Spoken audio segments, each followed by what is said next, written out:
इयत्ता 5वीच्या सर्व चिमुकल्या विद्यार्थ्यांना सप्रेम नमस्कार. सर्व प्रिय विद्यार्थी मित्रांचं आपल्या युट्यूब चॅनलवर सहर्ष स्वागत आहे. तर बेटा आपल्याला उपघटक 6.4 वर्तुळ म्हणजे आपल्याला भूमिती या प्रकरणातील भूमिती हा जो आपण घटक शिकत आहोत या घटकातील वर्तुळ हे महत्वपूर्ण घटक आपल्याला या व्हिडिओमध्ये शिकायचा आहे. प्रत्येक विद्यार्थ्यांना लक्ष देऊन ऐकावं, प्रत्येक शब्दाकडे लक्ष द्यावं, प्रत्येक याच्यामधली संकल्पना समजून घ्यावी. अतिशय महत्वपूर्ण भाग आहे. वर्तुळाची त्रिज्या कशाला म्हणतात, जीवा कशाला म्हणतात, व्यास कशाला म्हणतात, केंद्रबिंदू कशाला म्हणतात, वर्तुळाचा अंतर्भाग म्हणजे काय, बाह्य भाग म्हणजे काय, वर्तुळाचा परिघ म्हणजे काय, वर्तुळाचं कंस म्हणजे काय, हा सर्व भाग आपण समजून घ्यावा लागेल, जेणेकरून आपल्याला भूमितीमधले हा महत्वपूर्ण भाग पुढील इयत्ता 10वी पर्यंत 12वी पर्यंत जेव्हा जेव्हा तुम्हाला याचा अभ्यास करायचा असेल तेव्हा तुम्हाला समजला पाहिजे. यासाठी हा पूर्ण पाया, हा पूर्ण बेस आपल्याला समजून घ्यावा लागेल बेटा. तर वर्तुळ म्हणजे काय, जेव्हा एखादी आकृती अशी अनेक बिंदूंनी जोडलेली गोलाकार आकृती असते त्या आकृतीला, अशा गोलाकार आकृतीला वर्तुळ असं म्हणतात. या वर्तुळाचा केंद्रबिंदू असतो. वर्तुळ काढताना आपण कंपासचं टोक असं मध्यभागी ठेवून याच्या भोवताल असं गोल आपण काय करत असतो, कंपासचं दुसरं टोक म्हणजे त्यामध्ये पेन्सिल टाकलेलं टोक असं गोल फिरवतो, त्याद्वारे वर्तुळ तयार होते. मग याला म्हणायचं वर्तुळ केंद्र. म्हणजे वर्तुळाचं केंद्र हे वर्तुळाच्या मध्यभागी असते बेटा. हे वर्तुळाच्या केंद्रापासून वर्तुळावरच्या प्रत्येक बिंदूचं अंतर कसं असते बेटा, समान असते, सारखं असते. ओ हे वर्तुळाचं केंद्र आहे. या आकृतीमध्ये ओ हे वर्तुळाचं काय आहे, केंद्र. याला म्हणायचं वर्तुळ केंद्र. आता ओ ए हा जो भाग आहे याला म्हणायचं त्रिज्या म्हणायचं बेटा. आणि ओबी सुद्धा काय आहे, त्रिज्या आहे. ओ ए व ओबी या आकृतीमध्ये त्रिज्या आहे. बीसी, बी पासून सी पर्यंतचा जो भाग आहे या दोन वर्तुळावरल्या बिंदूला ज्या रेषेनं जोडलेला आहे त्याला म्हणायचं वर्तुळाची जीवा म्हणायचं बेटा. आणि व्यास एबी हा काय आहे, व्यास. एबी मध्ये सुद्धा वर्तुळावरील दोन बिंदूला जोडलेला आहे. मग ही जीवा आहे, ही सुद्धा जीवा आहे, पण याला जीवा बरोबरच व्यास हे सुद्धा नाव आहे बेटा. या एबीला जीवाही म्हणता येते, व्यासही म्हणता येते. लक्षामध्ये घ्या बेटा, व्यास ही जीवा असते परंतु जीवा ही व्यास नसते बेटा.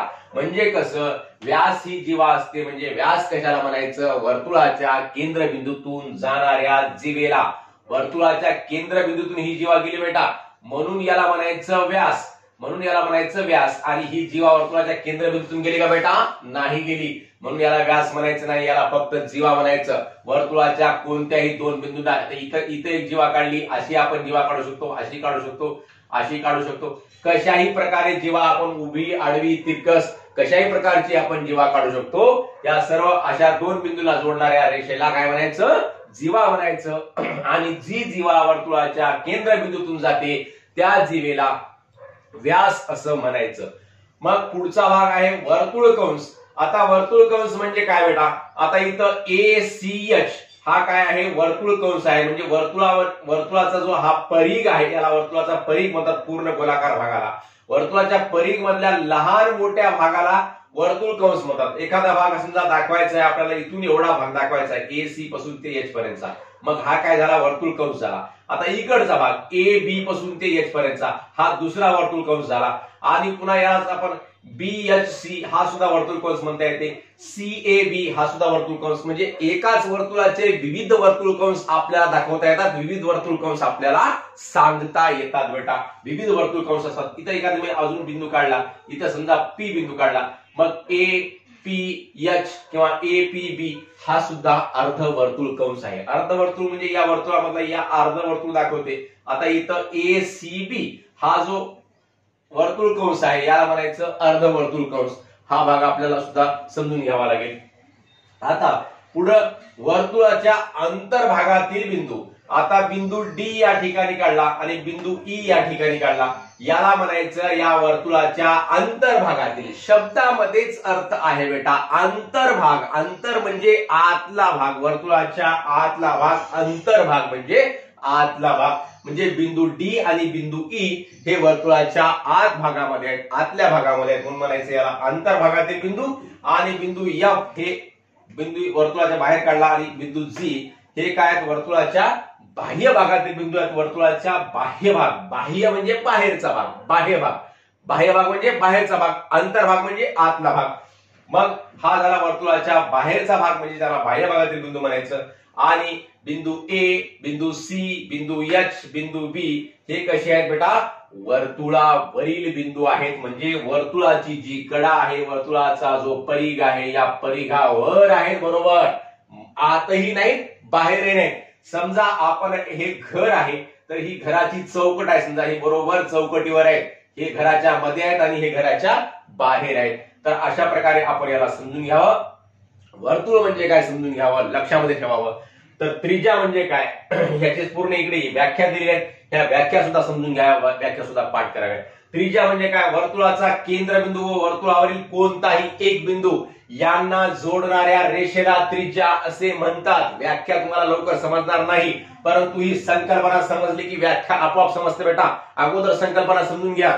वर्तुळाचा केंद्रबिंदू व वर्तुळावरील कोणताही एक बिंदू. आता मी इथं त्रिज्या ओ पासून ए पर्यंत काढली, ओ पासून बी पर्यंत काढली. अजून त्रिज्या इकडे काढता येते, ओ पासून इथं बिंदू कोणता एक्स घेता येते, ओ एक्स काढता येते, ओ वाय काढता येते, ओ झेड काढता येते, ओ पी काढता येते, ओ क्यू. म्हणजे वर्तुळाला अनंत त्रिज्या असतात, असंख्य त्रिज्या असतात, कितीही त्रिज्या काढता येतात. एका वर्तुळाला अनेक त्रिज्या असतात, अनेक कितीही काढता येतात. ओ पासून ते या वर्तुळावर कोणत्याही एक बिंदू पर्यंतचं अंतर, या वर्तुळावरले बिंदू आपल्याला मोजता येतील का बेटा? तर मोजता येणार नाहीत. वर्तुळावर अनेक बिंदू आहेत, असंख्य बिंदू आहेत.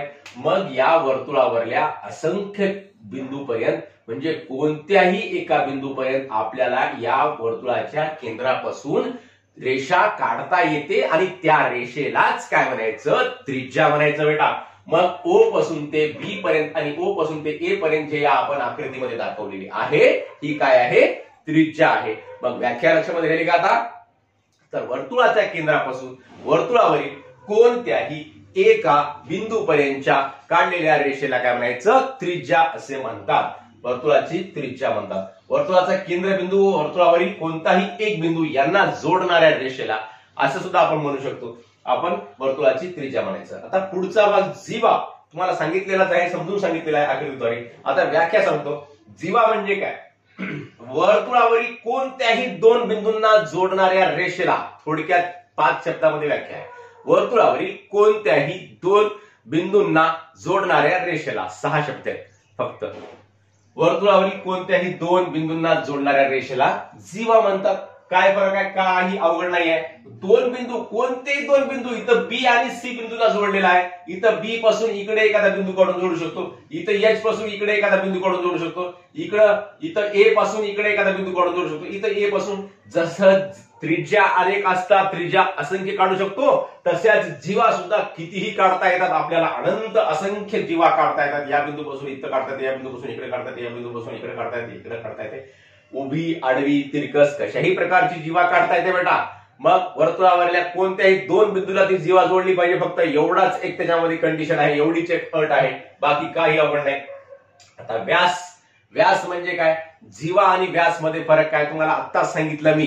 प्रत्येक व्यास हा काय असतो? जीवा असतो. जीवा म्हणजे कोणत्याही दोन बिंदूंना जोडणाऱ्या रेषेला जीवा म्हणतात. परंतु व्यास म्हणजे काय? फक्त व्यास कशाला म्हणतात? तर वर्तुळाच्या केंद्रबिंदूतून जाणाऱ्या जीवेला व्यास असं म्हणतात. ही जीवा जी आहे ए पासून बी पर्यंत गेलेली, ही कुठून गेली बेटा? वर्तुळाच्या केंद्रबिंदूतून आरपार गेलेली आहे.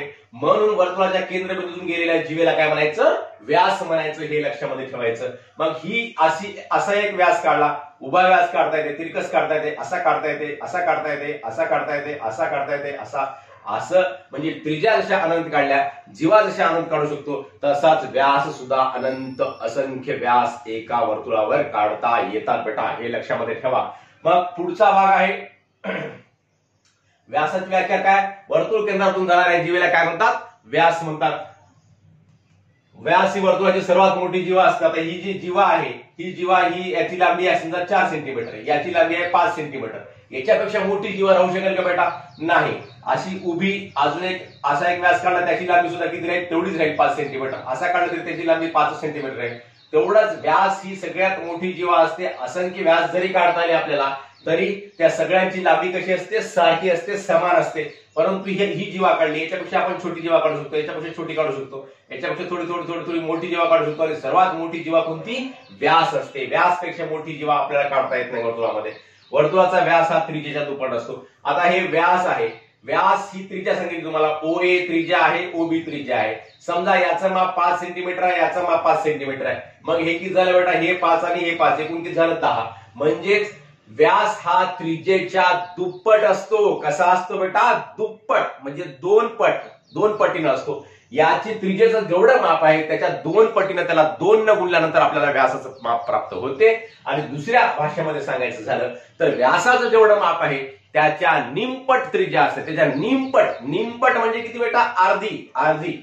मग त्रिज्या कशी असते, व्यासाच्या निमपट असते आणि व्यास हा त्रिज्येच्या दुप्पट असतो. दोन्ही भाग समजून घ्या. व्यास हा त्रिज्येच्या दुप्पट असतो आणि त्रिज्या ही व्यासाच्या कशी असते, निमपट असते. समजा व्यास सांगितलं तुम्हाला 10 सेंटीमीटर व्यास आहे एबीचा, मग त्रिज्या किती, त्रिज्या कशी राहील मग 10च्या अर्धी, म्हणजेच किती बेटा, 5 सेंटीमीटर. आणि दुसऱ्या भाषेमध्ये असं सांगितलं या वर्तुळाची त्रिज्या 6 सेंटीमीटर आहे, तर याचा व्यास किती, साइन दोन्ही 12 सेंटीमीटर. म्हणजे त्रिज्येच्या व्यास हा त्रिज्येच्या दुप्पट आणि त्रिज्या ही व्यासाच्या निमपट, अर्धीपट. अर्ध्या पटीला काय म्हणतात, निमपट म्हणतात. हे समजून घ्या. आता वर्तुळाचा अंतर्भाग तुम्हाला सांगितलाच. वर्तुळाच्या आत असलेल्या भागाला वर्तुळाचा अंतर्भाग म्हणतात. आत असलेला भाग सोपा भाग आहे, तुम्हाला समजले, शब्दामध्ये अर्थ आहे. वर्तुळाचा बाह्य भाग म्हणजे वर्तुळाच्या बाहेर असलेला भागाला म्हणतात वर्तुळाचा बाह्य भाग. वर्तुळाचा परिघ, वर्तुळाच्या वर्तुळाकार लांबीला, आता ही जी लांबी आहे बेटा याला म्हणायचं वर्तुळाचा परिघ. ही लांबी कशी मोजायची बेटा, तर समजा आपल्याकडे एखादी बांगडी आहे किंवा एखादं गोलाकार कोणतंही एखादी वस्तू आहे, त्या गोलाकार वस्तूला आपण काय करायचं, भोवतालून ते दोरा गुंडाळायचा. त्या वस्तू बरोबर एक दोऱ्याचं माप घ्यायचं आणि तो दोरा काढायचा, नंतर एका स्केलवर धरायचा, म्हणजे आपल्याला या वर्तुळाचा परिघ किती आहे ते कळते. एखादं रबर आहे, समजा रबर तुटलं, गोलाकार रबर असते की नाही, रबर तुटलं तर त्या रबराची लांबी आपण असं त्याला हे करून मोजू शकतो. किंवा एखादी वर्तुळाकार कोणतीही वस्तू, बांगडी आहे, ते बांगडीला सुद्धा आपण काय करायचं, गोल असं त्याला वरून एक दोरा गुंडाळायचा आणि त्या दोऱ्याचं माप आपण स्केलवर ठेवून त्या वर्तुळाचं माप म्हणजे त्या बांगडीचं माप किती आहे हे आपल्याला मोजता येते. परिघ म्हणजेच काय, तर वर्तुळाच्या वर्तुळाकार लांबीला ही जी लांबी आहे याची लांबी म्हणजेच परिघ. याची पूर्ण लांबी मोजता येते. या पूर्ण लांबीला म्हणायचं परिघ म्हणायचं बेटा. म्हणजे वर्तुळाची जे हे कडा असते, वर्तुळाची जी हे गोलाई असते, याला म्हणायचं परिघ असं म्हणतात.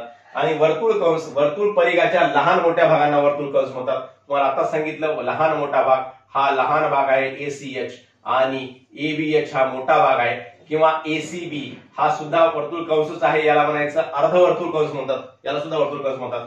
आणि वरचा सुद्धा वर्तुळ कंस AB आहे, 3 अक्षरी नाव असते, मध्ये एखादं नाव टाकून आपण याला APB असे नाव देऊ शकतो, काही नाव देऊ शकतो. तर अशा प्रकारच्या भागाला म्हणायचं वर्तुळ कंस. तर अशा प्रकारे बेटा आपण त्रिज्या, व्यास, जीवा, वर्तुळ कंस, वर्तुळाचा बाह्य भाग, वर्तुळाचा अंतर्भाग आणि वर्तुळाचा परिघ हे पूर्ण संकल्पना तुम्हाला समजावून सांगण्याचा प्रयत्न केलेला आहे. आपण सर्वांनी ह्या गोष्टी लक्षामध्ये ठेवाव्या. समजल्या नसतील तर पुन्हा बघावं आणि हा पूर्ण भाग समजून घ्यावा. व आपल्या सर्वांना हा व्हिडिओ आवडल्यास नक्की आपल्या मित्रांना शेअर करावा व व्हिडिओवर लाईक व कमेंट सुद्धा अवश्य करावे. म्हणून धन्यवाद.